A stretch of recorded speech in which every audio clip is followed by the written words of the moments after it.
the world on the Hope for Prisoners Facebook Live page. So glad you're here tonight. Please give them a big, gigantic round of applause. You guys are supposed to be screaming like, woo, woo, woo, woo, woo, woo, woo. And like I said, you guys are in for an absolute treat tonight. I want to open it up in the Hope for Prisoners fashion and see if there's any testimonies here in this room of what God has done, something magnificent that has happened in your life. And for those of you online, you have a testimony, drop it in the chat. For those of you in Casa Grande, make sure that you drop it in there. Maybe you guys want to talk about what it was, what you experienced inside the graduation. So we're going to start here in this room. Go on, Christina, come on up. You're going to come on up, tell us your name, and what is it that you would like to share with us tonight? Come on. I'm Christina Ennis.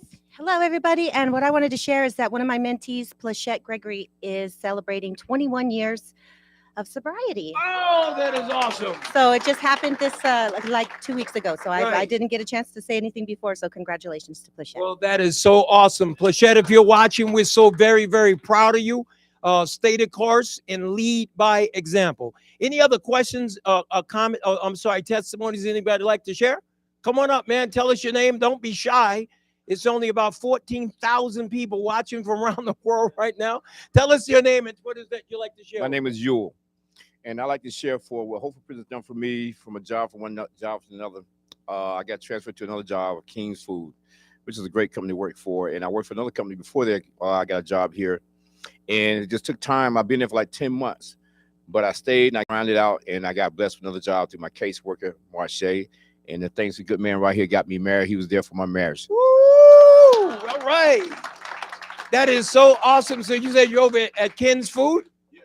And I know that they're probably paying you really, really good money, huh? Please give him a big, gigantic round of applause. Give a big shout out to Marche for connecting the dots on that. Any other testimonies anybody like to share in the room or in Casa Grande? Rex Arthur, come on up.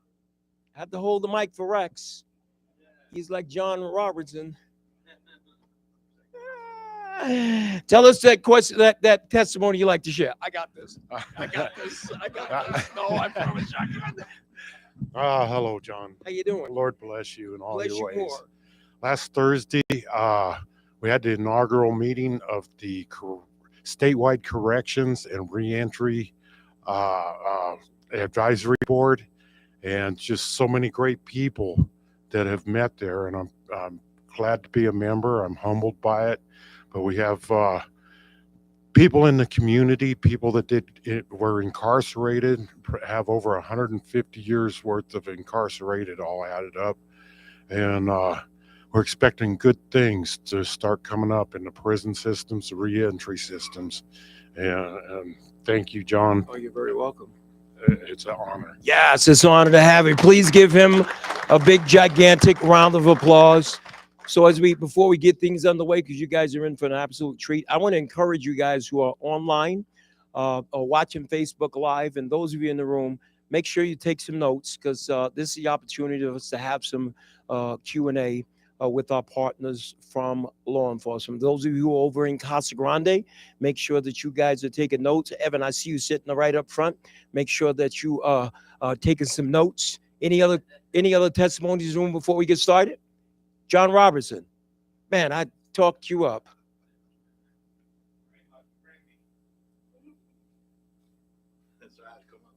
All right, tell us. I don't want to take this for lightly, but when I caught beef is when my son was domestic violence beef, and he did 3 things I told him never to do. You don't ever call the police, you don't talk to the police, and you don't tell on anybody. Well, he did all 3 to me. That's okay. But anyway, it definitely set us aside and caught me a domestic beef.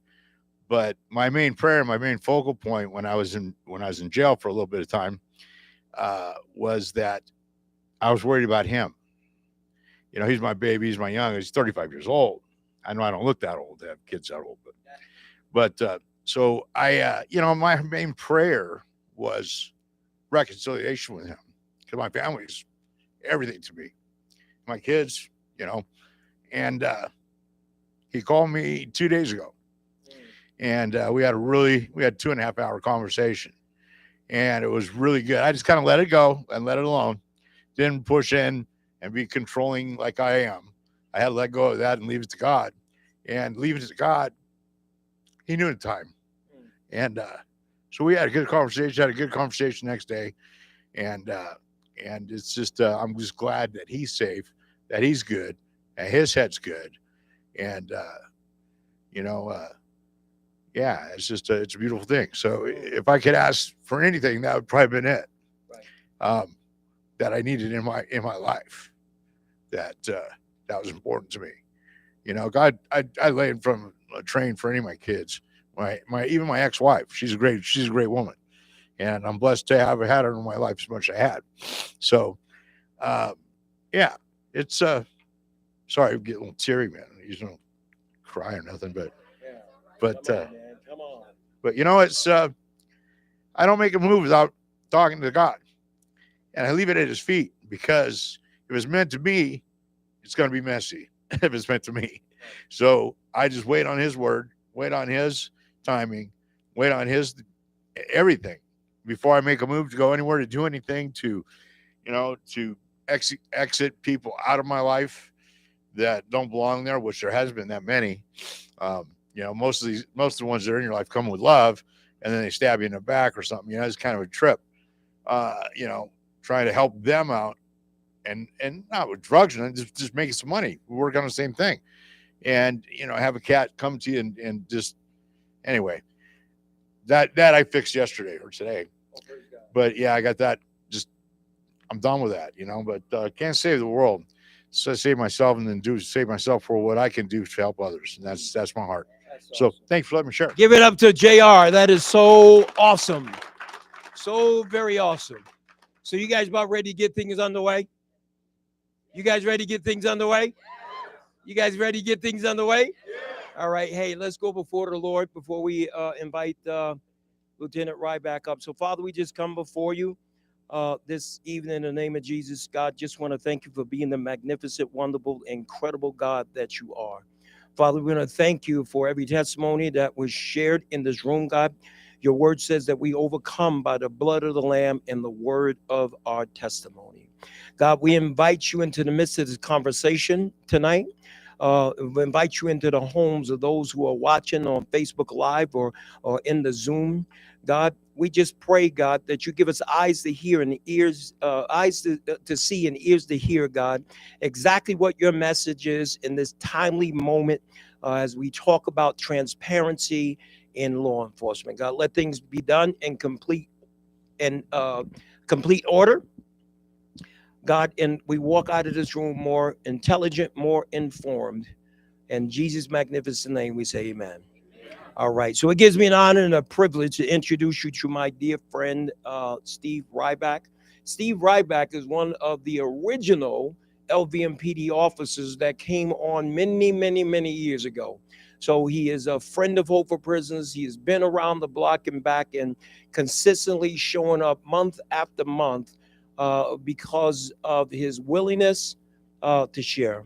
So Steve Riback has worked for the Las Vegas Metropolitan Police Department for over 25 years. His assignments have included jail corrections, patrol, violent crimes, vice, sexual assault, quality insurance, DARE, patrol investigation, internal affairs, and various supervisory roles at the rank of sergeant and lieutenant. Steve currently works as the director overseeing the department's peer support program, and he's here tonight to talk about transparency in law enforcement. If you guys would please put your hands together for my dear friend, Lieutenant Steve Riback. Thank you very much, sir. Thank you. Thank you very much. How do I get this back up? Move my computer. It will.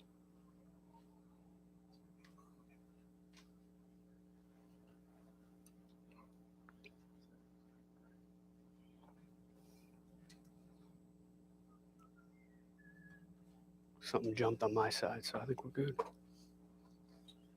Perfect. Should be good.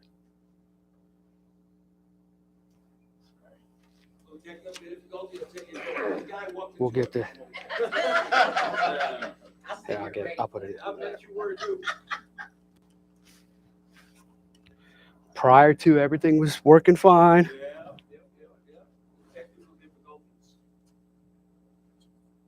All right. Well, in the interim, we'll keep going. We'll press on. First of all, thank you very, very much for the introduction, and it is my absolute honor and privilege to be here and speak with you. Not only that you guys are here live, where I could reach out and touch you, but also live on the internet and the interwebs and all over the facilities and the different places that you're at. So I appreciate it. I know you got a lot of things going on in your lives. So in whatever forum or platform that you're watching or listening, the fact that you're here, I really, really appreciate it. I also appreciate a good friend of mine, Raphael, is here. I consider him a dear friend of mine. Been through the program, and we met through Hope. Honor to be here and speak in front of you, as well as another dear friend, Tiffany, here, who's also listening. So my honor to include everybody as well. Hopefully we'll get the PowerPoint going with some information, but I really hope by the end of this time that we have in the short time that the title of this presentation is Transparency in Law Enforcement. So I know we met each other about 90 seconds ago, but I'm about as honest and transparent as you could get. So I'm going to try to educate, inform, teach you as much as I can for in this short window of time, with the hopes that you'll be able to take this information with you and apply it even when you leave today. And I know that some people may have the angst against police. You may be upset, you may hate, you may love. You all have your different opinions with the police. And so John right here, you know, I appreciate you sharing your story. And I think I want to share this if I could too. I yeah. About said that. I apologize. No. That was BC. As far as not talking to police, No, I was going to say, it's great that, by the way, great intro. That should be your reason right now to always talk to the police, no matter. No, I'm kidding. But we'll talk about it. But I appreciate, you know. I do have a different outlook on law enforcement as I have. I was born in open race, you know, you know, little rough areas. But it was like the cops were always, oh, my mom doing it wrong. Why am I, you know, right. Freaked out with it. But now it's completely different. I mean, I have, you know, I like what John says best is life rubbing up against life. And, you know, you guys put your pants on, I put my pants on. You guys go do your work, I do my work. Okay, all right. Hey, I'm just waiting to try and get his stuff together. I'm trying to buy some time for Perfect. Let's see if it'll. Different outlook completely now. So. Perfect. Well, I appreciate that. So I don't know why it's showing you what I'm seeing here. Perfect. Okay. So I appreciate you sharing, John. I really do. And so hopefully going through Hope for Prisoners has everybody here with that association with Hope for Prisoners, your view of law enforcement has changed. Just like my view of the reentry community and those people that I put away probably in jails and prisons over 1,000 times in my career. My outlook has changed. And so has anybody ever heard me talk during the week of when they were here? Okay, so a few of you guys, a few. So I don't want to take up too much time with my background and my story because I want to get to a lot of the meat and potatoes here. And I think that you guys are going to, hopefully you're going to learn and soak this up, and then we'll leave some time at the end for some questions and answers. But when I teach to the classes here during the Hope for Prisoners, during the week of where we come in as law enforcement on the Thursdays, one of the exercises that I do is I try to impart that even though I'm either wearing a uniform or I got my gun and my badge, and you know I'm doing the role as a police officer, and some of you are looking at me, you're like, wait a second, this guy's a cop? Guy looks more like a rabbi than he does anything, you know.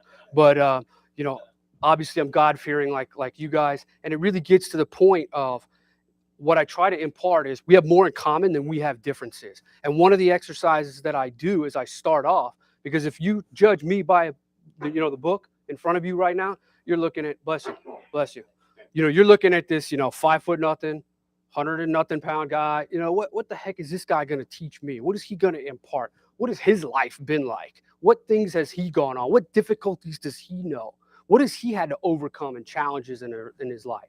And so what I'm trying to do is to impart that we have more in common than we have differences. And I do an exercise, which I say, okay, if you or somebody very close in your family, this applies to you, I want you to raise your hand.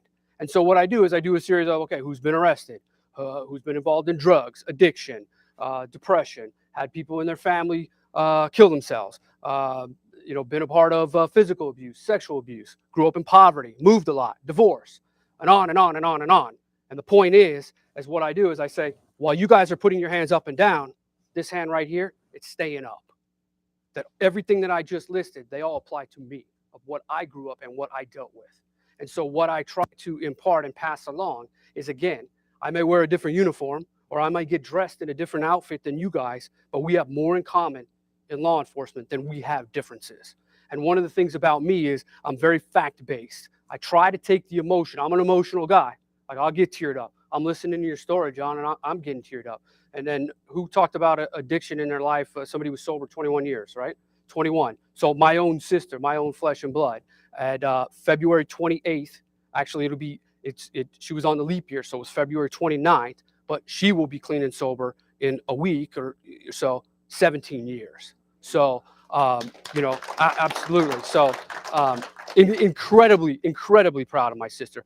Took from, the lowest of the lows, where, if you're looking at the bottom, you're at the bottom, that means you're just looking up. And she looked up and now has an incredible career as a nurse, helping people, saving lives, first responder. Like, it's amazing. And so my point is, I love to brag about my family and the good, but again, that component of more in common than we have differences. So I just speak a little bit about that to kind of my credibility. John talked a little bit about my history of my working into the department, 25 plus years. It's kind of like, you name it, I've seen it and have been a part of it. I've had a tremendous career. I loved every second of it. There's been some goods and some bads, that's for sure.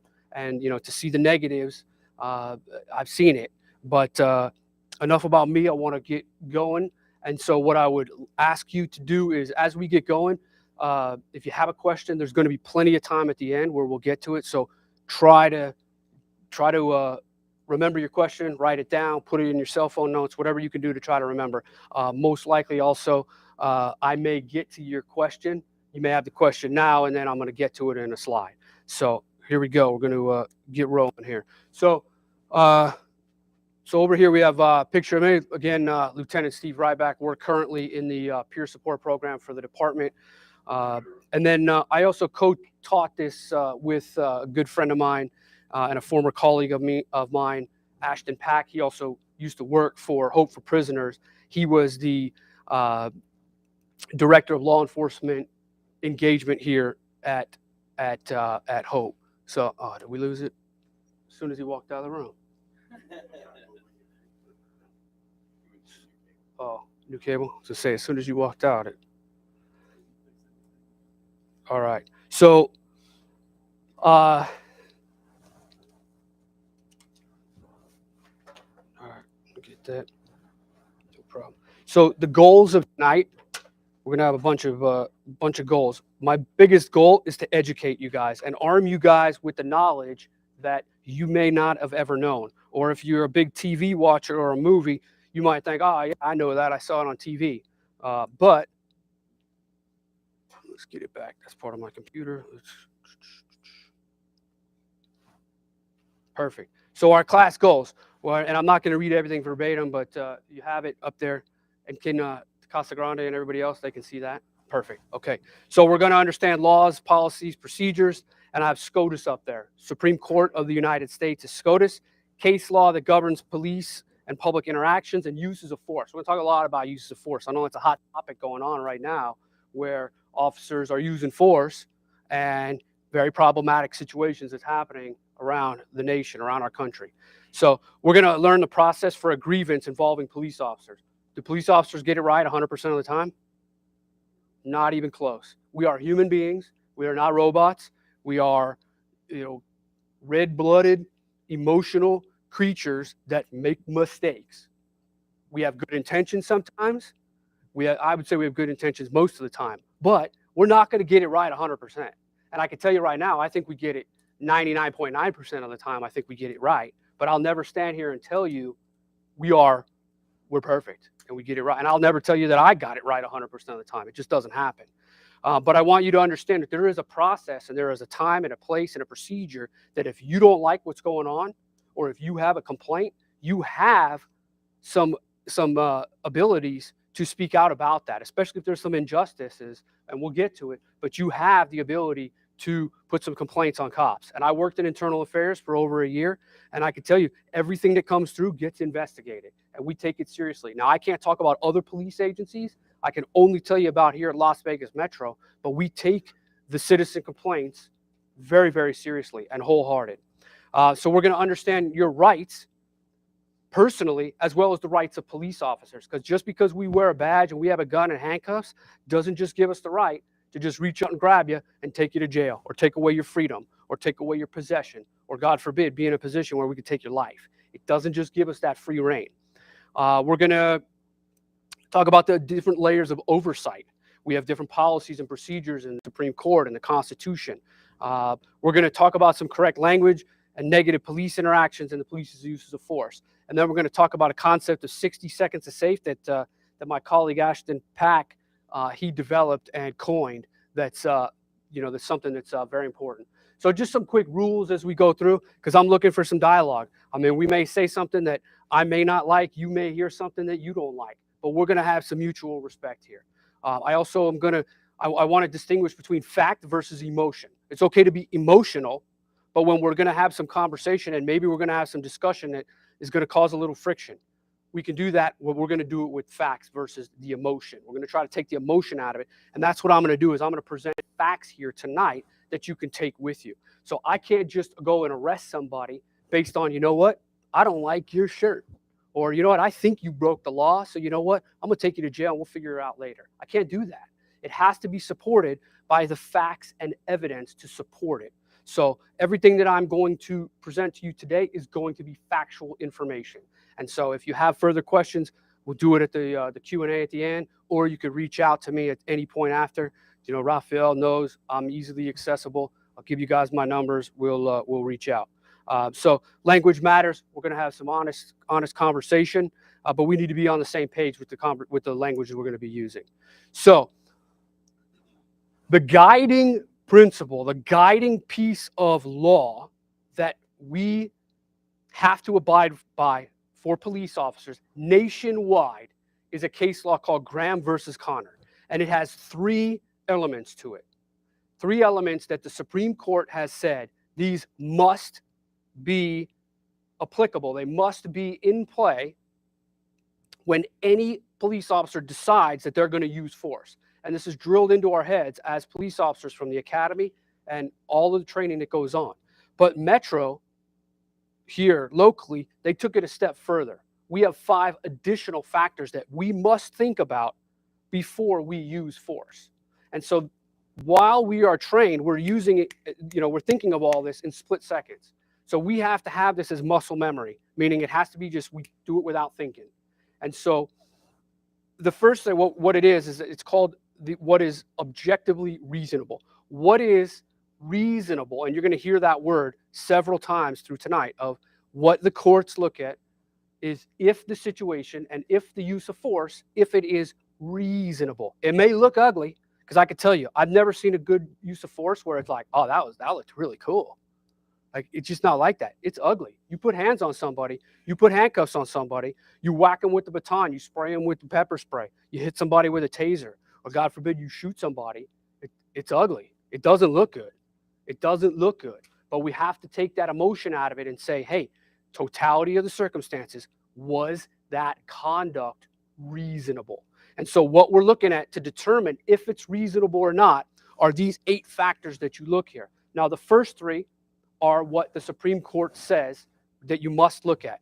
Number 1, severity of the crime at issue. Meaning, are you going to go and, beat sparks off somebody because they just took a Snickers bar out of the 7-Eleven or the Terrible Herbs across the street? So that makes a difference if it's petty larceny, meaning you just, you did a food skip, versus you just murdered somebody or you just shot up a crowd of people. So the details of the severity, meaning how severe the crime is, that plays a big factor. So whether the subject poses an immediate threat to the safety of others or to the officer or others. So that is weighed upon. And then the third one that the Supreme Court says is whether the subject is actively resisting or attempting to evade arrest or flight, meaning by flight that they're trying to leave. And then, so the additional 5 factors that Metro has added in there is the influence of alcohol or drugs and the mental capacity. So if I'm giving somebody commands, I got to know what's the mental capacity. Is the person, and that goes for age as well. Is a 10-year-old going to understand a little bit different than maybe you guys in this room? Yes? No? You guys, yeah, of course. You guys have more experience, more knowledge. So that also plays a role. Or how about if somebody who looks 50 years old, but they have the mental capacity of a 10-year-old? Does that make a difference? Absolutely. So we have to look at that.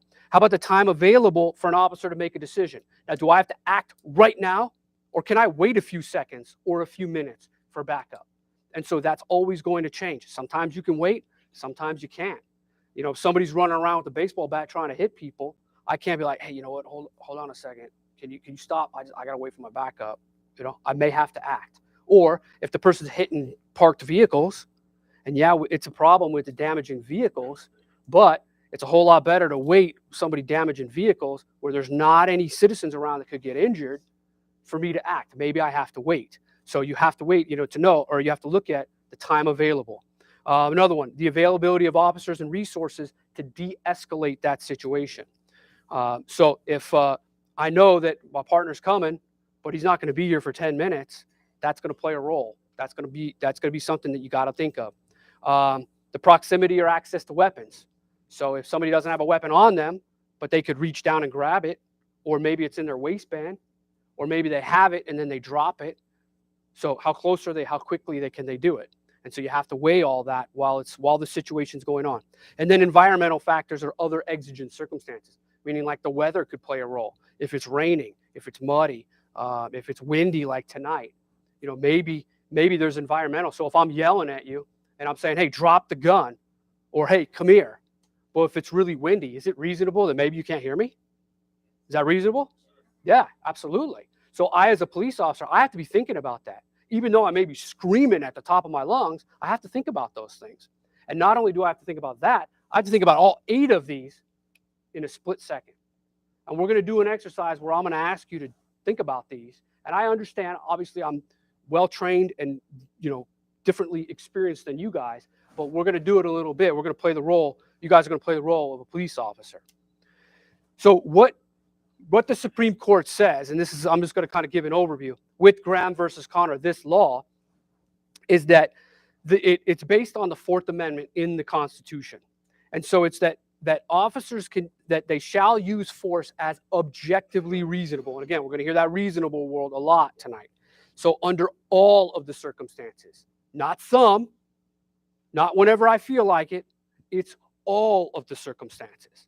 And so the standard is Graham versus Connor, and then there's been some other court cases that it's also branched out onto. And so what we're going to look at when we talk about reasonableness, because what does reasonable mean? What's reasonable to you could be way different than me. Agree? Agree, based on circumstances. So what we're going to look at is, you know, I look at the world differently as a police officer. I'm trained 25 years. So I know, okay, someone comes in, I know how to put handcuffs on somebody, put them on the ground, you know, check for breathing, airways, all that stuff. You guys don't have that training necessarily. So we got what the law says is that we're going to look at it. The reasonableness is going to be judged from the perspective of a judicious officer on the scene. Judicious meaning like your average, good intended police officer. And they're going to do it from the 20/20 vision. And I'm sorry, not with 20/20 vision or hindsight, meaning we have to try to put ourselves in the perspective of what is that officer going through right then and there in that situation. Not that we watched it on YouTube and we slowed it down and, oh, wait, let's reverse it. Wait, what did he say again? Go back, oh, wait, rewind it again. Okay, fast forward it again. Okay, no. What did that officer experience at the time that the force was applied and used? That's what that's what the Supreme Court has decided. That's how you're going to look at it. And so what they're saying is that last sentence is very, very important, is that the consideration must account for the fact that officers are often forced to make split-second decisions in circumstances that are threefold: tense, uncertain, and rapidly evolving. Any shooting that you've ever seen or any circumstance that you watched on TV where you're like, ooh, that doesn't look good. Doesn't look good. Would you say that these three things are in play? If you think about it, it's uncertain, rapidly evolving, and it's extremely tense. Those are what's going on. Now, when you take away some of that, that helps to lower what is going to happen for a police officer and how they respond. And I'm going to give you some tips and some tools and some recommendations as we get going that's going to help to mitigate, that's going to help to put these uncertainness, the tenseness, and this rapidly evolving situation, to put it at ease and to make your interaction with the police that much better. I'm not going to say it's going to be high fives and fist bumps, because I'm not going to apologize for us doing our job. We got to write tickets. We got to be the bad guys sometimes. We got to take people to jail. We have to. That's part of it. Because the world without, I know some people want to defund the police, but if you look in those towns and those cities, those people that are screaming defund the police, what are they screaming now? They're screaming like, oh crap, we may have made the wrong decision here. We need the police, because lawlessness is only going to last for so long. And then you're going to have people that are going to take over, and you're going to want those police officers back. So this is the actual use of force continuum. This is the guiding roadmap for Metro of what we're allowed to use force. And we have to memorize this as police officers. We have to know this, because it can't be like, oh, okay, let me look. Hold on. I got to pull my police. Okay, you just pulled a gun out on somebody. You're running through the neighborhood. Okay, you can't do that. You've got to be quick. We got to create that muscle memory that when we need to act, and we need to act appropriately. Because when police officers get it wrong, what happens? Or when police officers, the perception is that we got it wrong, what happens? Dead bodies, cities are burning. So we have to get it right. And so this is what helps to guide us to get it right the high majority of time, like I said. So we have this use of force continuum here. So I apologize. I got like a little obstacle course over here. If I fall, just somebody pick me up. So we have the subject's actions are over here, up on top, and then the level of resistance is down right here. So we say that if a person is compliant just by the officer being present, and I'm sorry, now I realize like this, you can't see it so well, but you have officer present, verbal, empty hand techniques like escorting or handcuffing. All that is a use of force. So if I stand in a room and I say, hey, everybody, put your hands up, or everybody just freeze for a second, everybody just stand still, that's a use of force to us as police officers. And then it escalates up as we move up through this kind of a stair-step looking map. So we have compliant. So we have also a subject being obstructive, assaultive, and then life-threatening. And you could see our options of what we can use and what we can do in those areas. It grows as you get more in the subject's actions being more of an escalating event.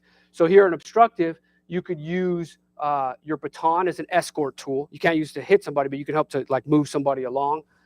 Empty hand techniques like takedowns, putting somebody onto the ground. You can use a restraint chair, the canine. You could use the dog to bark, kind of corral you in a little area, not a bite.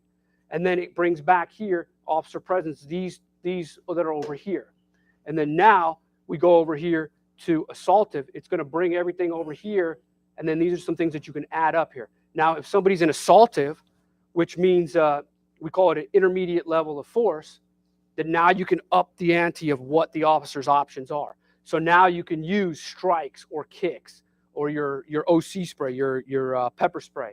You can use your ECD, which is our taser. You can use projectiles, meaning we have the less than lethal beanbag rounds, or our low lethal, what we call our low lethal shotgun. or our 40 millimeter impact weapon.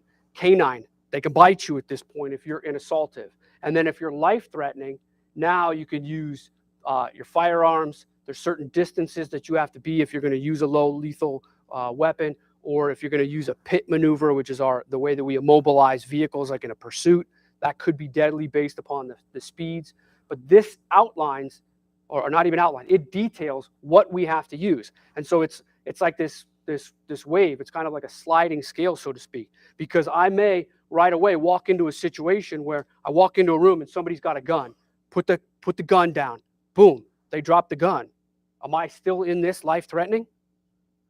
Most likely not if they drop the gun. Now, if they drop the gun and they go to their knees and they're close to be able to grab that gun, could I still be in this? Possible. Yeah, most likely. But if, I come in and, hey, they have a gun and boom, they throw the gun. Yep, nope, you're good, officer, I'm good. Am I in this anymore?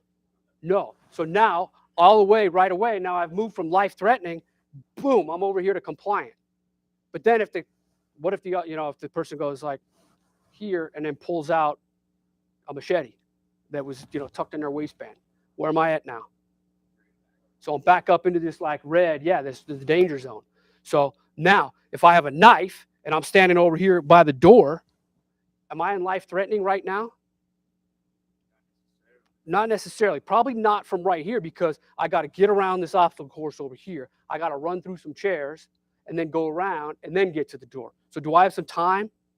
I do. Because as you're running this way, maybe I run that way, or I close the door and then I go, So I may not be in life-threatening, but I may be in assaultive.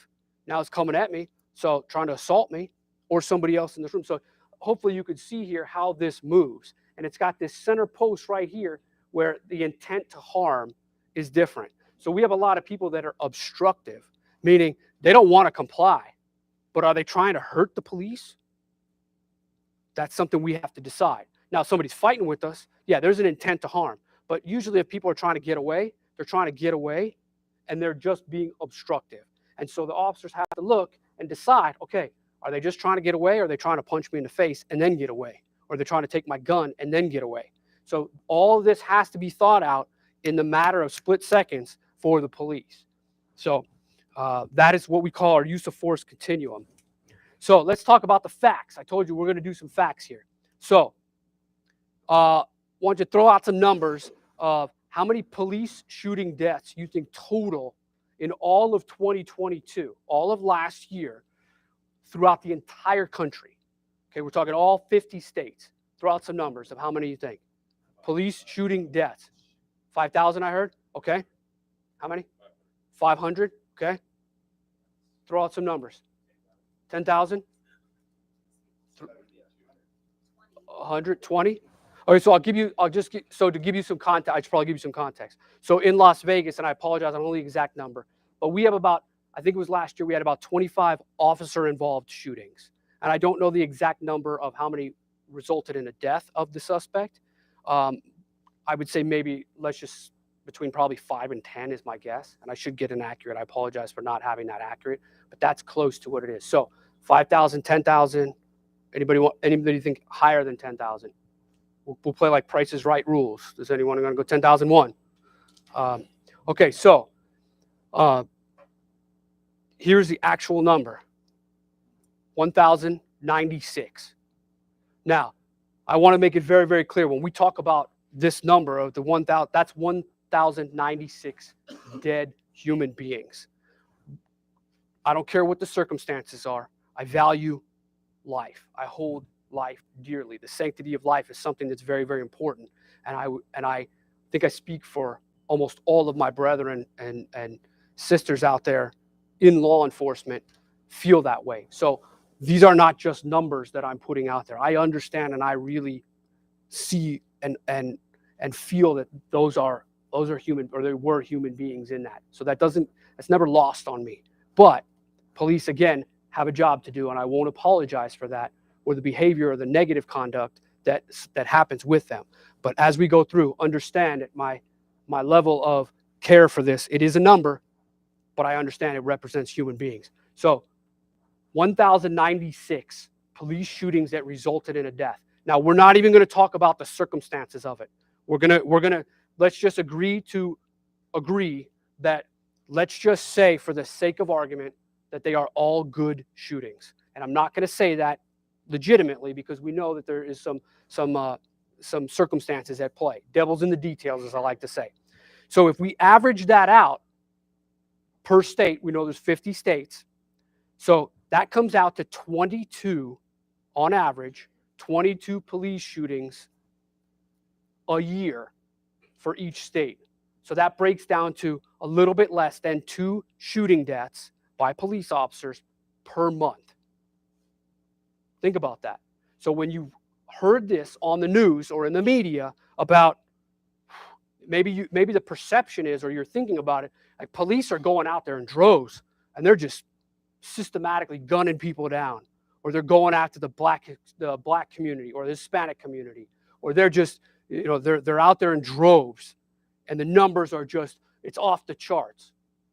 Does this seem like to you less than 2 per month per state that we have a systemic problem in this country? I would say no. Certainly we want to make sure that the police are doing things right.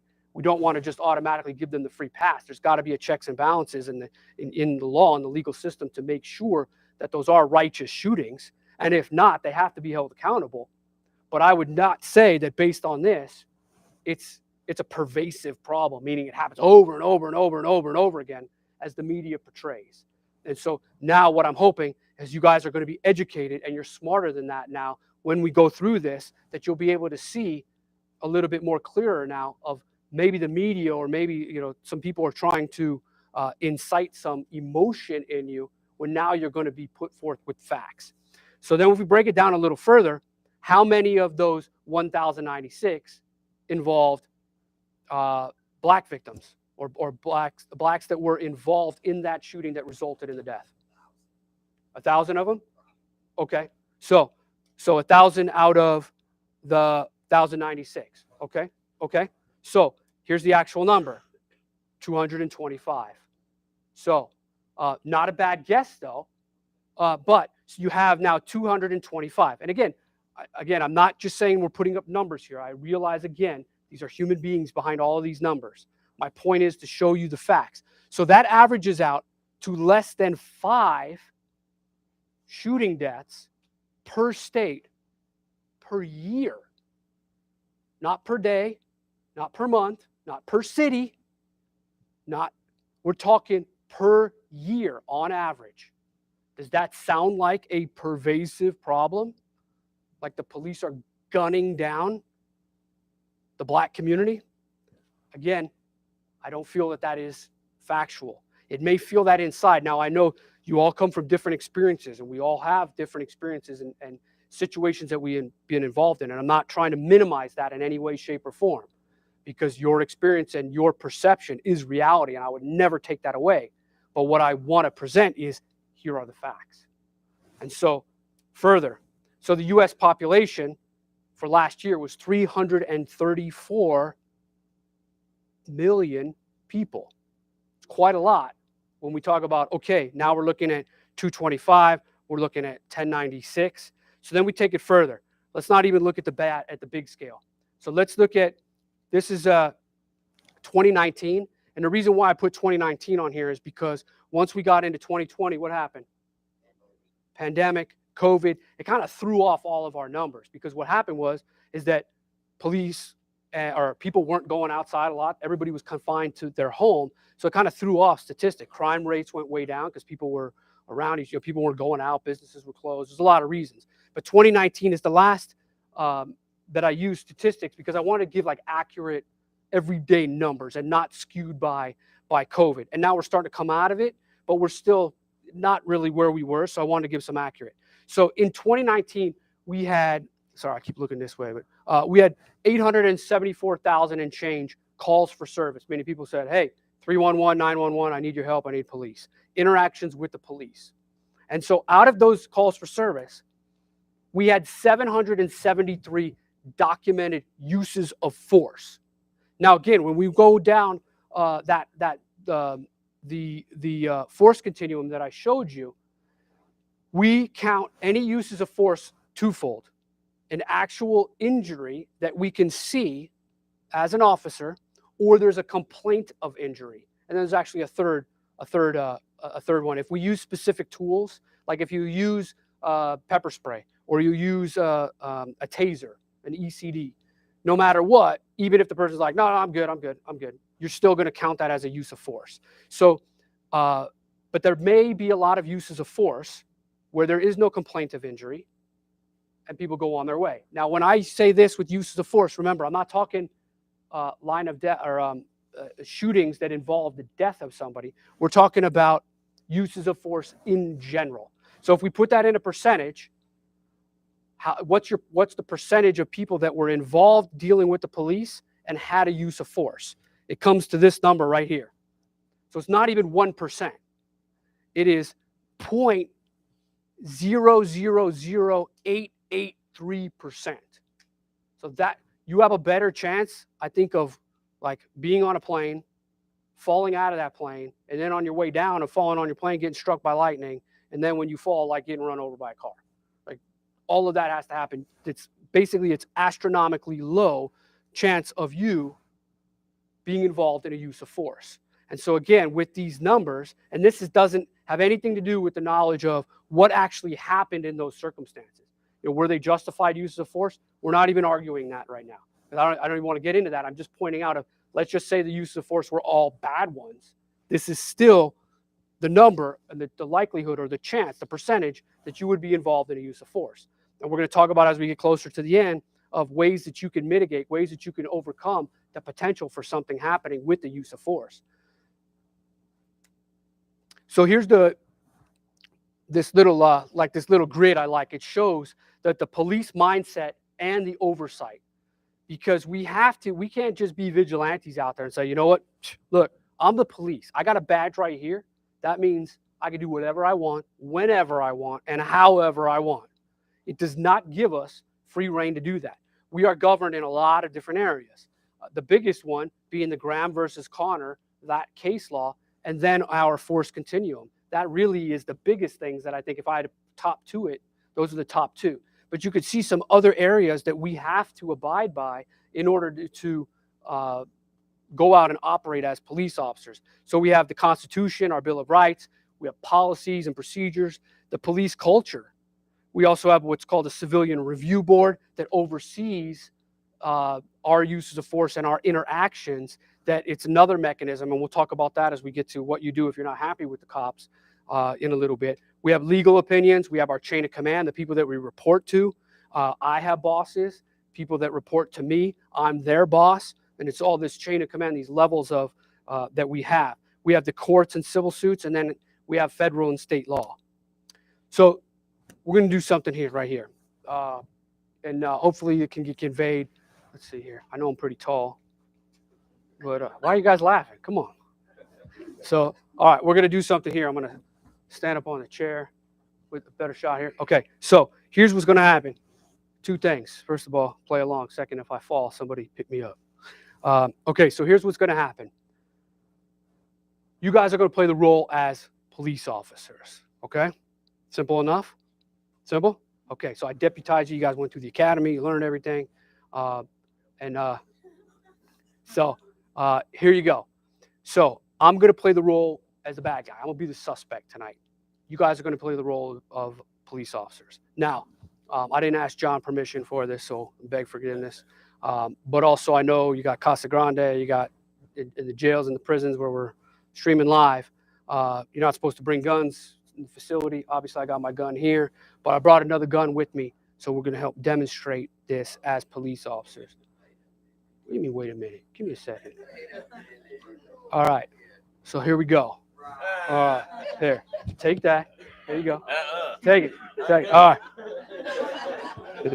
All right. It's a setup. All right. No. All right. So here we go. So we're gonna play an exercise here. We're gonna play the role of, you guys are gonna play the role of police officers. And everybody live streaming all this. I can see everybody. So everybody get your guns out. Take them out. Take them out. Take them out. I know. Watch where you point them. Watch where you point them. Take them out. Let's go. Take your gun, your finger gun. Take out your finger guns. All right, here we go. So humor me. Take out your finger guns. All right. Put them out. Nope. Get them out. No holsters right now. Now, here's how your finger gun is going to work. For those of you who may never have owned a finger gun before. So your pointer finger is going to be two things. It's going to be the barrel of your gun, and then it's also going to be the trigger. So when you feel it's a time to pull and use your gun, you're going to pull the trigger and you're going to say bang. Okay? Everybody understand? Let's try it.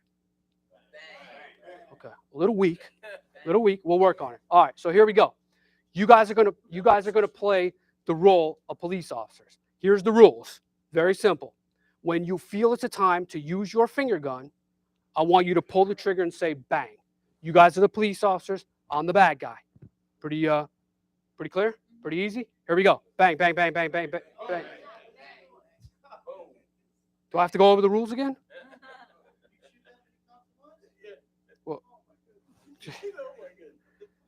Well, you probably actually shot me, but I got all your friends over here first by the time I got to you. But, okay, let's try it again. Okay, here's what we're going to do. I'm going to make it a little easier for you guys. So this hand right here, completely out of play. Don't pay any attention to it. This hand right here, for me, I'm going to play the suspect again. I'm the bad guy. It's going to be down by my side. I'm holding the gun. Everybody understand? This hand is out of play. You guys are all alive. You back alive. Here we go.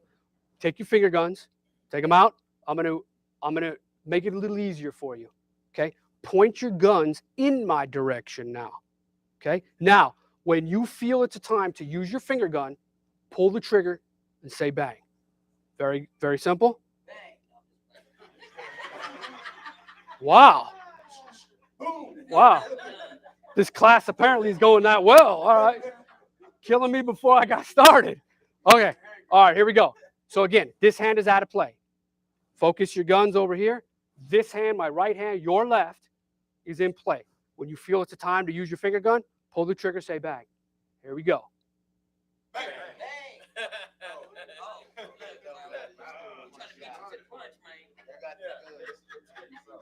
What the heck? What? I was scratching my head. Oh, you're fired up. Okay. All right. Hey, so. Okay, so. No, I was scratching my head, but. Okay, so. All right. Let's bring it back here for a second. First of all, you guys are allowed to keep your finger guns. They are compliments of Jon Ponder and Hope for Prisoners. Free. I know somebody over here got 2 of them from me, so you got a few. All right. So the point of this is very, very simple, though. Think about this. Who here was focused on what color skin I had? Who? Who was focused on that? Who was focused? No? What religion was I? Was I male or female? Who was focused on, you know what? Maybe I should shoot the gun out of his hand. Maybe I should shoot him in the leg. Anybody ever heard people say that? I hear it all the time. Who was focused on that? Were any of you as police officer? Could any of you have shot the gun out of my hand? How about shoot me in the leg? Because you shoot me in the leg, it's not like TV where like, I go flying backwards like the Matrix and, and then, so you shoot me in the leg, I'm probably going to be like, bang, bang, bang, bang, bang, bang, bang, bang. Now, some of you are like, what the heck is somebody doing scratching their head with a gun? Well, let me ask you this. What the heck is somebody doing when the police tell you, stop, freeze, put down the gun, don't run, don't move? What the heck are people doing when they don't follow the commands by a police officer? So I ask you, I am not trying to say that every shooting is justified and righteous. I would never say that. But what I'm asking you to do in this exercise is think about it. You guys, we're in a well-lit room. You guys are police officers now in a situation where you got to determine, am I going to scratch my head? Am I reaching for my cell phone? Am I going to pull out a gun? Am I reaching for my wallet? Am I trying to get my ID? Am I trying to hide my dope? Am I trying to ditch whatever it is? Think about that. How difficult was it? And I told you, and I showed you that I had a gun. Now imagine you're that police officer wearing, I don't know, 25, 30 pounds of gear. You're wearing a potato burlap suit of a uniform that constricts your breathing. And imagine now, we're not in a well-lit area. Imagine you just chase me for 100, 200, 300, 400 yards, quarter mile, breathing heavy, and I just ran down a dark alley. And now you got to decide. So I ask you, think about that. As you think about and you watch some of these situations that are going on with shootings. And again, I'll never say they're all righteous and justified. I think we get it right far more than we get it wrong. But just I ask you to take pause and think about that in those situations. All right, so very simple. There are 3 types of police encounters, period. That's it. 3 situations involving the police with another citizen. That's it. One is consensual, one is an investigative stop, and the other one is an arrest. That's it. Those are the 3 things. So the first one, consensual stop, meaning you have to consent to it. You have the right in a consensual stop to not stop and talk to the police. So if a cop stops, and I would do it all when I was a patrol officer back in the day, I'd see somebody walking down the street. I could pull over, jump out. Hey, how's it going? Mind if I talk to you for a second? Yeah, no problem, officer. And they walk towards me. That's a consensual stop. Now, if that person said no, and how do you think that made me feel? This person's like, nah, I don't want to talk to you. He starts walking around. How do you think it made me feel? Maybe assume something. It might have irritated me. Maybe. Or you know what? That person's up to no good or something. I don't know. But who knows?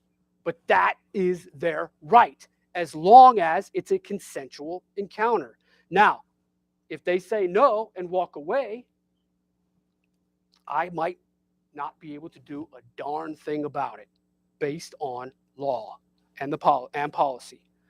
Now, the second part is an investigative stop, and it requires what is called reasonable suspicion. Very simple. I can stop and make you stop and be detained if there are 3 things that happen. I have to believe that you were involved in a crime, are involved in a crime, or will be involved in a crime. Then I can stop and talk to you and detain you. I may not make an arrest of you for reasonable suspicion, but I can stop and talk to you and detain you. I could pull you over. Now, if I pull you over and you ran a red light, then you have committed a crime. So now I have what's called probable cause, which is the next one, the third area, which is arrest. And I have to go back here to investigative stop. Here, you are not under arrest, but you are not free to leave. Now, if I say, hey, can I talk to you for a second? You're like, yeah, sure, no problem. And then I was like, hey, no problem. Just stand over here for a second. And you say, okay. And then I get 3 of my buddies who are in uniform, and they're standing right here. And one's right here, one's right here, and one's right here. Do you, in your mind, do you think you have a right to leave? You would feel threatened. Would you feel like, you know what, if I want to leave right now, I could do it. Would you feel that way? You would feel like you're detained. So you would feel pressure. Like I feel like I'm not free to leave. So the actions of the police are very, very important because your feelings and your thoughts play a role in this. If I say, hey, can I talk to you for a second? And then I say, all right, hey, jump in the back of my police car for a second. Let's chat. No, but I'm just saying, like legit, like, hey, what happens when you go in the back of a police car? Can you open up that door? This is my point. Can you open up that back door? I have to let you out, right? So are you free to leave if I put you in the back of my car? No. So your feeling of, well, wait a second, I'm in the back of the car, or I'm standing in the corner, or he put me in a room and there's no doorknob on there. I can't even unlock the door. So I couldn't even leave if I wanted to. So the thoughts and perceptions of you are very, very important. That plays a role because it may be that it's consent that I asked you and you said no problem, but then I, as the police officer, forced it into a detention or maybe even into what you felt as you were arrested. And so that's where the facts and circumstances have to be played out to find out. So in an investigative stop with reasonable suspicion, you are not under arrest, but you're not free to leave. And then the last one is an arrest, which that's probable cause, meaning that the facts and circumstances would lead a reasonable person to believe that that person, that subject, committed a crime, and they can be held accountable for it. They can be arrested.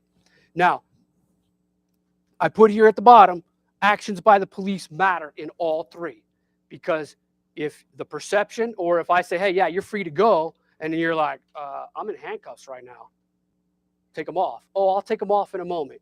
Now, if I just told you you're free to go, and I'll take off the handcuffs in a moment, you're being detained illegally for a certain amount of time, even if it's 20 seconds.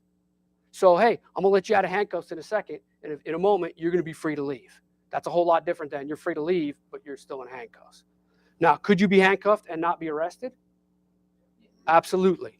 Absolutely, you can. So we're going to talk about it. And here, these are just some levels of beyond a reasonable doubt. We know that that has to do with court proceedings. Then we have clear and convincing preponderance, probable cause, reasonable suspicion. Reasonable suspicion is the lowest level, meaning you need very little to make that stop. So here are your rights during a police interaction. And I'm going to kind of skip through some of this pretty quickly because I want to leave some time for some question and answers. You always have the right to remain silent. Now, with that, even though John was the proponent of always talk to the police, no matter what. No, I'm kidding. But no, good things happen when you talk to the police. No, I'm kidding. It comes from your Fifth Amendment. You've ever heard, like if you're watching TV or the movies, you know, I plead the Fifth. That's a legitimate right that you have under the Fifth Amendment. So you can answer some questions. You could answer none of the questions. You could answer whatever you want. You have that right to not speak to the police. But there are some rules to it. So you have the right to the presence of an attorney. You do have to identify yourself if you're being detained or arrested. You can't just say, hey, sir, what's your name? I have the right to remain silent. I'm not saying anything. So you can do that. You're just not going to be successful at it. I can tell you that, because then you're going to go to jail as a John Doe or a Jane Doe. You know, it's going to be problematic. But you do have to identify yourself. You also have to answer some general questions for the paperwork, such as your emergency contact, your phone number. I mean, I'm sorry, you don't have to do that, but those are things that aren't applicable. They don't apply under that Fifth Amendment. You're not incriminating yourself or telling the police by giving them that information. They're doing that for your own safety and protection. You can also ask, if you're unsure, it is absolutely permissible to ask a police officer, am I being detained or am I free to leave? Or am I free to walk away? Am I free to drive away? And they have to tell you. If they're like, you know what, hold on a second. No, officer, I'm not trying to be rude. I'm not trying to be disrespectful. I'm just trying to understand my rights. Am I being detained? Am I free to leave? And if you say it in that manner, I think you're going to be all right, and you be respectful about it. It's a whole lot different than, are you serious? What the hell's going on? Am I free to go? Come on, this is BS. You know, and you start, you know, I can tell you that one. All the police officer is going to hear is, write me a ticket, take me to jail, find some charges, do whatever you can. Don't give me a break. That's what we're going to hear. So just keep that in mind. Also, you have a right to not consent to a search of your person, your home, your vehicle, your personal effects, or you as a person under the Fourth Amendment. But do you know how many people that don't understand this? So I pull somebody over, whether it's in a car or not. Hey, you mind if I pat you down? Yeah, no problem. You mind if I go in your pockets? Yeah, no problem. You know, boom, pull out a gun, pull out some dope. If they'd have told me no, there's a good chance that if I'm asking, that means I probably didn't have the consent to do it. So they could have said no. So just understand your rights in certain situations. Now, not all of them are your right to where it doesn't fall under the Fourth Amendment. So a pat down, meaning like, hey, stand right here, let me pat you down. Pat down is, I'm searching you, I'm on the outside of your clothing. But the moment I go into the pocket, I better have a reason. And my reason better be that I know immediately, based on my training and experience, that that's either a weapon or some type of evidentiary, something of evidentiary value to a crime. I can't be like, what's that?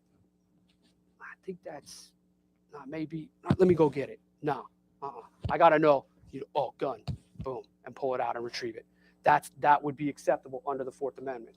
So a warrant is just like an arrest. You have to have probable cause, meaning that a reasonable person would believe that that person committed the crime and they're going to be arrested for it and held accountable. So here's something to think about. So in these last two, so a search by the police is always assumed to be unconstitutional in the courts. So meaning that the police must have to prove that they were valid, that they were righteous in violating what your Fourth Amendment rights. So they have to have either a search warrant or some other reason for it. They have to prove it. But on the flip, a search warrant, meaning if we have that search warrant, now the suspect or the subject, the burden of proof falls to them. They have to, the suspect must prove that that warrant is invalid. So more rights. Now here's the police officer's right. Hold on to your question. So the police have the right to remove people from the vehicle for officer safety reasons. And there's a court case that is up there. They have the right to identify you even verbally. So you don't have to show ID or you have to identify yourself. But if you say, yeah, my name's John Doe, it's like, okay, I need a little bit more. Or if you have a common name, my name's John Smith. You have a common name, you have to give the police some more descriptors. Okay, I was born January 1st, whatever. Okay, where were you born? Where'd you grow up? Where's your last known address? You got to give some other descriptors, some of the things that will help the police to identify that that's really you and you're knowledgeable of it. So they can conduct what's called a pretext reasonable suspicion of stops for people for whatever the reason is, as long as it's valid. So I've heard people like, oh, I didn't have a license plate on my car, or my tail light was out. You know, it was a stupid charge. You know, it was stupid, or it was just, you know, oh, I was going 2 miles over. As long as they have the reasonable suspicion, the reason to stop somebody, it doesn't matter what the intent is by law. So if I want to stop you just because whatever the reason is, as long as I see that violation under reasonable suspicion, I can make that stop, or any police officer can make that stop. We can use a ruse, meaning like we could make up stuff to try to get people to give us information. So if I knock on your door in uniform, the chances of you opening up the door are probably slim. But if I have, you know, like balloons and I act like I'm, you know, Amazon, and I knock on your door and you open, I am allowed to do that as a ruse. So I don't know if I just ruined Amazon. Now you guys are never going to open the door when Amazon opens.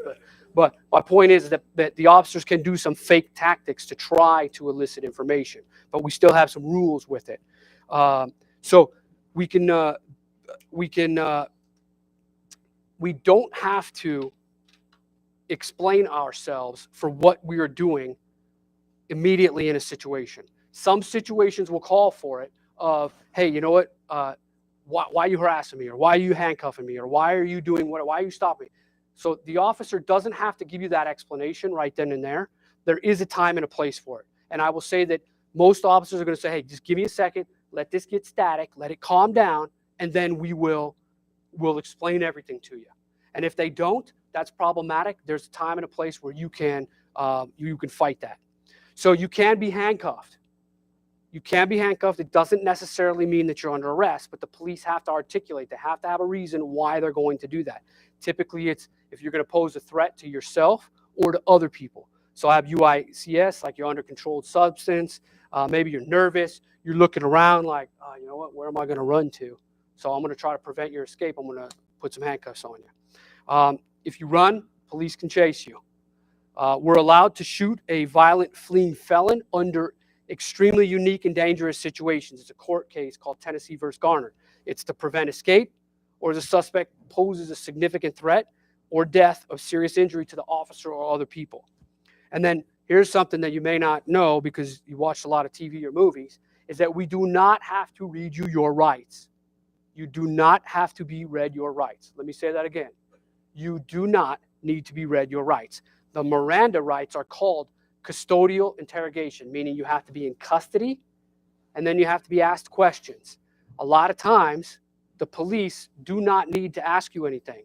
For like, you got a traffic warrant. So I pull you over, you got a traffic warrant, clickety-clack, you're going to jail for your warrants. I don't need to ask you any questions. So you can't complain. It's like, oh, I got a fake arrest because they didn't ask me any questions. So, or they didn't read me my Miranda rights, or they started talking to me and they didn't read me my rights. So it's It's a hard and easy one to violate, and we could talk for hours about it. But I want to move forward. So this talks about the grievance process. And so if you're in a situation out on the streets, in any call, my recommendation first is contact the supervisor, the immediate supervisor of that officer or whoever you're dealing with, whether it be the sergeant or lieutenant. Respectfully ask. Now, it doesn't mean that they can get there right away. Everybody's very busy out there, but that is your first opportunity to get some relief out there. So hopefully they can get somebody. Maybe you can even ask for their phone number or say, hey, can you have that supervisor call me? And then hopefully you can remedy and rectify the situation there. And there's some policies and procedures that those supervisors have to abide by in order to help you in that situation. But not all complaints can be resolved with the supervisor. You may have to go to internal affairs. And so here's how you file a complaint. And there's a whole list here. Pretty much any way you can think of, you can file a complaint with internal affairs. You can physically go there. You can call. You can send an email. You could shoot a kite through CCDC. You could write a letter. You could remain anonymous. The only caveat is if you are anonymous, it may present some problems and challenges where we could get to a point where like we need some further information. And if you're anonymous, we cannot go on. We know the case can't move forward. So there is a discipline matrix on the department. Cops kind of have their own court system, so to speak, that they have to adhere by. So they can have any of these 6 areas. That could be if you file a complaint, these are the outcomes of it. Basically, are they going to be guilty or not guilty based on these 6 different ways? Typically, the 2 most are sustained or not sustained is how the outcomes work. But there could be progressive discipline, all sorts of discipline, meaning that the police officer gets a write-up, he gets counseled, meaning like his supervisor yells at him or talks to him or her, I should say. I'm sorry, I'm talking in the masculine, but of course we have female cops. And it could go all the way up to termination. They could get anything in between that. So with corruption, I want to talk briefly about corruption. So I can tell you right now, dirty cops, no good cop wants a bad cop around. It tarnishes the badge. It makes us all look good. Makes us all look bad. And we're in the business of trying to do good out there for the community. Those cops got to be held accountable.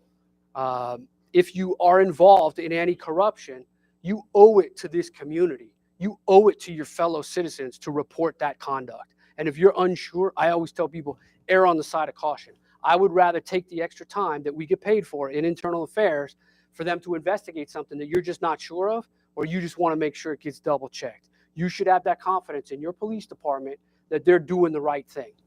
And so it's important to know what corruption is and isn't. So when I'm talking corruption, I'm talking about stealing money, an extra, use of force, hitting somebody, stealing, breaking the law. That's corruption. But not writing a ticket when you feel you shouldn't have or taking you to jail when you shouldn't have. That's not true corruption that I'm talking about here. There may be some inherent problems with it, but that's not the true corruption. So what Ashton Pack, my compadre in this class, what he created was this 60 seconds to being safe out on the streets. So he came up with, and I agree with this, that the first 60 seconds of the police interaction, they are critical. That these 60 seconds, they set the tone for the remainder. So your actions, your demeanor, and your attitude will greatly enhance that positive interaction happening and moving forward.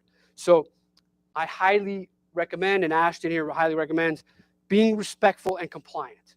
So, but that is a two-way street. And I will say, and what I've taught as a supervisor, and what I hold dearly to me, is that it's a two-way street. You should be respectful and you should be compliant, but also the police need to also be respectful. And we don't just own the rights to just treat people poorly. So I'm very cognizant of that. Now, again, could there be officers out there that are just a-holes and treating people poorly? Absolutely. There are. And I know clearly you never encountered any of those. And I can tell you, I've worked around them. And I've worked around those people that I'm like, you know what? I don't even want to work around them. Or say, you know what? I hope I'm not on a call. Or now as a supervisor, I have the obligation and the responsibility to put those people in check because it puts us all in a bad light. So, but it goes both ways. So here's some tips. If you're on a traffic stop, pull to the right as soon as you can. Roll all your windows down. We like to see what's going on. When you have dark tint, Listen, I got dark tint. It's great in the summer, but as a cop, when I'm rolling up on a vehicle, you could have a gun pointed right at me, and I would never even see it as a police officer in a dark tint. Think about it. If it's dark at night, just go have somebody sit in there, turn off all the lights in the car. What can you see? You could see out, no problem. But seeing in is a problem. And that's why sometimes we walk up to the car with our gun on there. It's not that we're trying to shoot you or we're heavy-handed. It's we don't know what's going on. And think about the time lapse of sometimes. We just want to be cautious. We have families. We want to go home at night. So turn on your interior light if you can. That helps to brighten up and to take away some of those danger signs that are going on. Put your hands on the wheel. If you have passengers, put them on the back, the headrest in front. Put it on the dashboard. Because we say, as in law enforcement, hands kill. So if we can see the hands, we're going to walk up. Okay, everybody's compliant. All right, cool. Everybody's hands are seeing that danger. It brings down that level of intensity in that situation. If you're armed, if you have a gun, it's not necessarily illegal to have a weapon, but just let the police officer know. You know what? I got a CCW. It's right here on my hip, or it's in my glove box. Or you know what? I just got I got a baseball bat, whatever it is, let the cop know. So you want to avoid digging around. Officer, I have my license and registration, just letting you know my license is in my pocket. I carry my ID in my front pocket. Okay, great. And my registration is in my glove box. Or you know what, I carry it right here above, I'm going to reach up. Or let the police officer tell you what to do. In terms of, okay, cool, it's in your wallet, go ahead, real slow, just reach into your pocket and pull out your wallet. So it helps that it helps that interaction. It's totally acceptable. If they don't tell you right away, it's acceptable to ask, why'd I get stopped? And the side of the road, if you remember anything, the side of the road is not a court of law. So you want to argue with that cop, that's not the right place to do it. Do it in court, actual court, do it to internal affairs, but you're not going to win in that situation, especially if it starts getting heated. It's not going to be a good outcome. So if you're on a person stop, meaning like you're not in a vehicle, but you're standing, hands out of your pockets. Again, be polite, respectful. If you're armed, let them know. Hey, I got a pocket knife. I got a box cutter, whatever it is. Don't reach for it, because that's when we get all freaked out. And then, think about it in the situation. How quick can things escalate? I could shoot half of you, as I did, in a moment's notice, in a split second. So it's dangerous. That's what we're thinking of. We think everybody's got weapons. Everything's a weapon. So we want to minimize that. So be verbal, talk. It's acceptable while you're being verbal. Hey, can you just explain to me? I'm just wondering why I got stopped. Did I do anything wrong? Did I break the law? And if they're going to explain it to you. So again, side of the road there is not the time to go over that with court. Do it in IAB or do it in a court of law. So in closing, we're human beings. We make errors in judgment, in policy, and law. We are not robots. I would love to be, RoboCop and get it all right, but we don't. We get it right most of the time, but it does happen. We don't get it right. So majority of the police interaction, as you know, they do not result in force, and they do not result in deadly outcomes.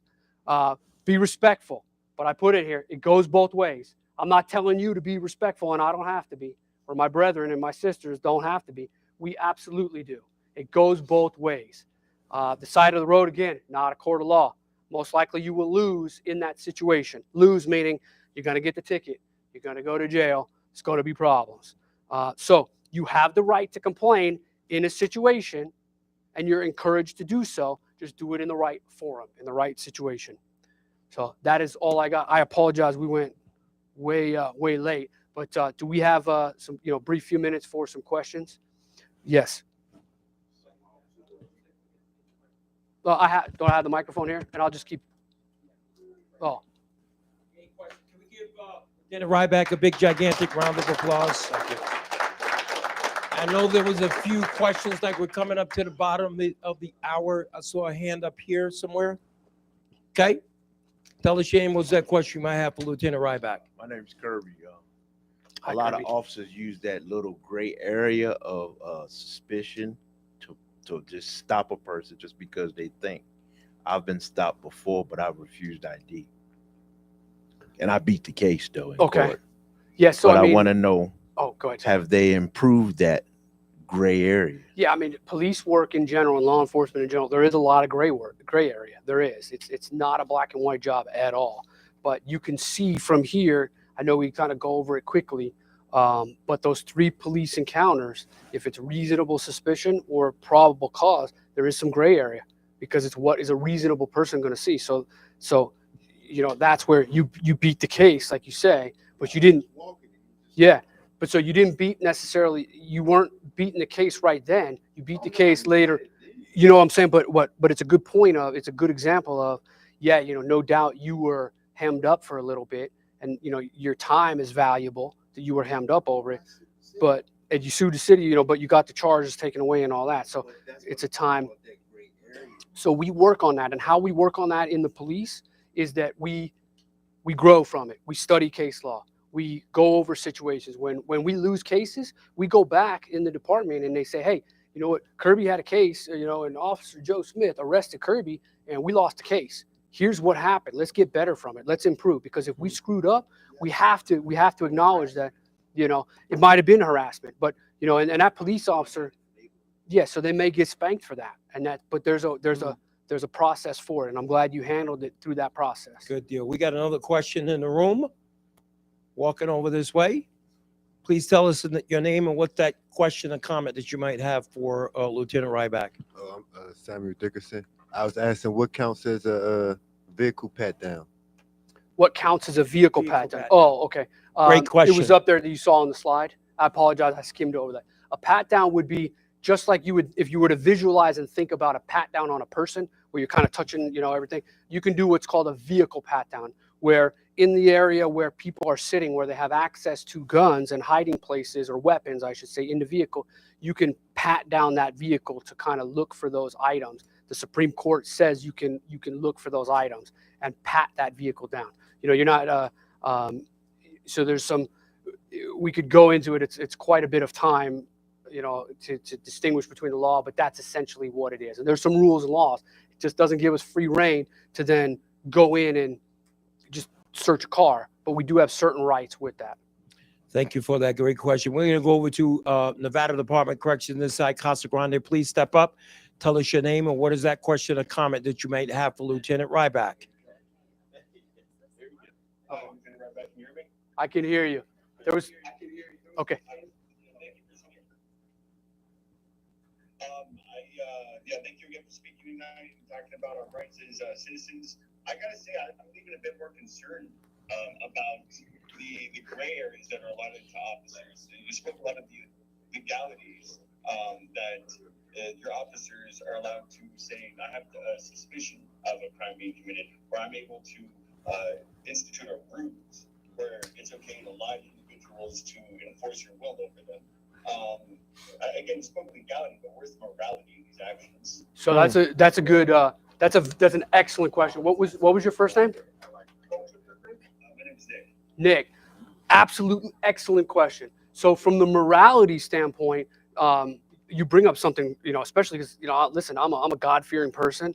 I'm extremely religious. So it's like, how do I reconcile that in terms of that, you know, I'm going out potentially lying to people. But I will say this, that the Supreme Court has said that law enforcement is allowed to essentially lie to the public. That is part of what we do. And it may blur the line, so to speak, of morality, legality, but it is 100% legal in that regard, and not 100% in every circumstance. I don't want it to be like, oh, I could just knock on your door, Nick, and say, hey, you know what? Hey, I'm Amazon. No, I'm trying to mess with Nick. You know, if in those situations where we're talking about some of those gray areas, those are those at least should be in circumstances where the police have a reason of why they're investigating. I'm not going to put on an Amazon uniform and ruse somebody just because I'm trying to dig up information. I'm doing that because maybe somebody told me there's some illegal activity going on. Or when I talk about some of the gray areas, you know, where the officers have a lot of discretion out there. And that's one of the things of why some people get pulled over and some people don't. It's discretion. And so from the legality side of it, you have to have a reason. And that's where the side of the road is not the way to argue that. That's like in Kirby's example, the time is through the court system. And so again, there's certain times where the police are going to have to prove, okay, we did the right thing and here's why we did it.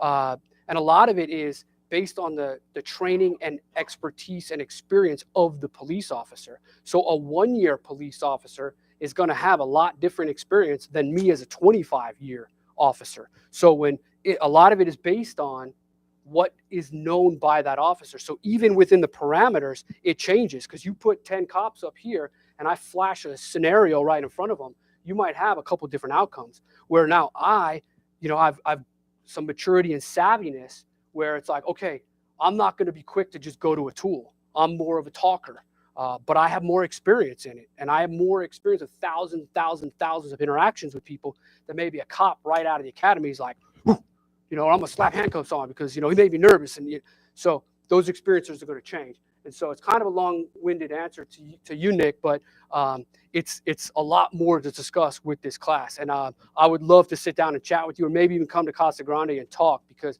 that is an absolute excellent question. Yeah. And it doesn't just, and it's great, and I love it, because it's a very thoughtful question. And I hope it kind of answers a little bit of it, but police officers have a tremendous amount of responsibility and have to follow all these rules and laws that I may have described it not so eloquently as maybe flippant or lax, but we have to abide by those. And so when we get it right, we get it right. And sometimes when we get it wrong, just in Kirby's case, we got to go through court and we got to justify. And there's been situations where I've been on the stand on the court, and they ask me something and I'm like, you know what? I'm not sure, or I don't recall, or I don't remember, or I'm not sure. And so that's not getting it 100% right. And we have to be held accountable. And there's a time and a place to be held accountable. So, Nick, excellent question. Yeah, we're going to need to leave it right there, but I'm going to make sure that Lieutenant Riback comes in, because I think that would be a great idea to have it inside Nevada Department of Corrections. We have time for one more question as we're at the bottom of the hour. If you can tell us your name and what's that question and comment that you might have for Lieutenant Riback. Michael Williams, I appreciate your talk. I learned a lot. I used to teach high school. Is this being taught in high school? Great question. It's a good question. That's a much easier question than Nick's. Thank you very much. Nick, I hope you're paying attention. Okay. Nick's buddy, and I want to get some coffee with Nick one of these days to sit down, because that's an excellent mind, Nick. I appreciate that. It was Michael, correct? So, listen, knowledge is power. And my goal today is not to teach you the tricks of the trade. And then there's a couple cops that I know when Ashton and I taught this, and they're like, why are you teaching this to those, to those guys? Or why you don't want to let the cat out of the bag. But listen, knowledge is power. And so I told you, I'm transparency in law enforcement. I think it should be. And I think that you need to go into your communities and all the resources. I would love to teach this to anybody and everybody, because it's important. And the more that people understand their rights and the rights and responsibilities, understand the rights of what the police officers can and can't do, the more that we understand each other, the better. It only makes us better as a community. And I say, when I come into Hope, it's not us versus them. It's not me versus you. We're all on the same team, because at the end of the day, I love, I hurt, I bleed, I cry, I feel. I'm a human being just like you, more in common than we have differences. And so if we could get an understanding of each other, I think that's going to bridge some of these gaps. And I think that Metro, we get it right in so many ways. Because if you turn on the news tonight, you're seeing cities burning and you're seeing chaos and bedlam. But when you drive around, you're not seeing that here. You're not, because of that relationship. And I think it starts from our sheriff down, from Sheriff McMahill, which is practically best friends with John. I mean, no joke. I mean, these guys are buddies. And if that doesn't speak to the relationship and the commitment that we have as a police agency to this community, I don't know what does. But that's something that we're only better for it if we share in this knowledge. We're only better. Raphael could speak to that. We were shooting text last week, and I said we gotta get some lunch or coffee one of these days. But we have to have an understanding of each other, because if we don't, we fail. And listen, not that I love Vegas. I've been here, 27 years now. I love it. I love it here. And so, not to say I don't care about these other towns and cities in other parts of the country, but man, we got it good here. And we got it good for a reason. And it's because of the relationship. And it happens both ways. And so I'm proud to be a part of this organization. I'm proud to be part of this organization. And I'm proud to be a part of this community because, again, more in common than we have difference. I think, can we give Lieutenant Riback a big, gigantic round of applause? Talking about that level of transparency, and we could have probably talked for another 2 hours on the different topics. This is why we're going to invite him back. Maybe we do a part 2 so we can expand on it a little more, because I know there are people inside the room that have questions and comments, as well as in Casa Grande, which is why we need to come back and make it a part 2. Big thanks to the Las Vegas Metropolitan Police Department and Lieutenant Riback. I want to say thank you to all of you over inside Nevada Department of Corrections, the City of Las Vegas Detention Center. I'm sorry we didn't get to you today, and I know some of you may have dropped some comments inside the chat, but we will circle back and invite you back to part 2. So for tonight, this Tuesday night huddle, thank you so very, very much for joining us, and we will see you next week. Good night.